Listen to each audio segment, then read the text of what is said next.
Kuliah shun fibro.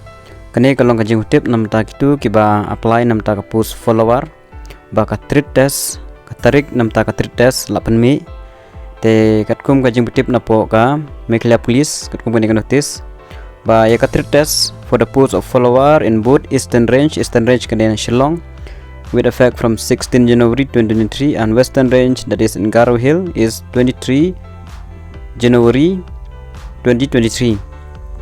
Kamut ba hapo Shillong kasdang do khatar khandru tarik terter khandru khanjak phal terter but hapo Garo Hill will start from 23rd January onward.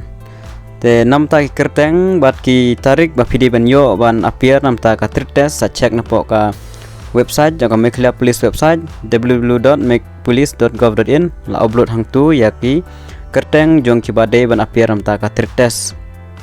The list of the candidates who will be appear in the test with center-wise, date-wise, and shift-wise has been uploaded in the Meghalaya Police Mall. Ada upload di list. The candidate should bring any one of the ID card, Epic, Aadhaar, driving license, PAN card. Kawai ni kini pihak bandara hakapor bapilek nam ta ka test akan mau.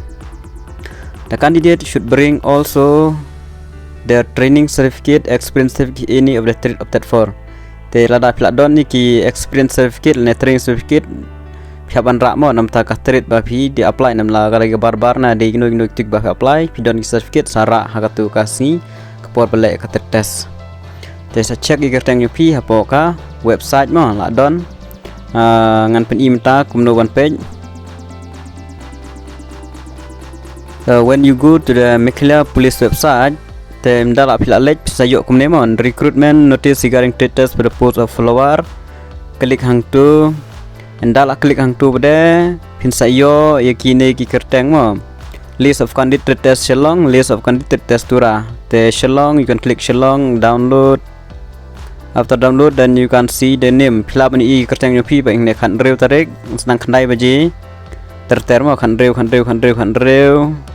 te gi be yo khan rew sampai jupi khan rew te gi don gi ba yo to khan rew sakhat nyau terter kende bi hapo PTS Mauro CRB all PTS Mauro Shillong te sa check namta kerteng jong phi namta tu gi ba tap namta ka test jing tip khulish won.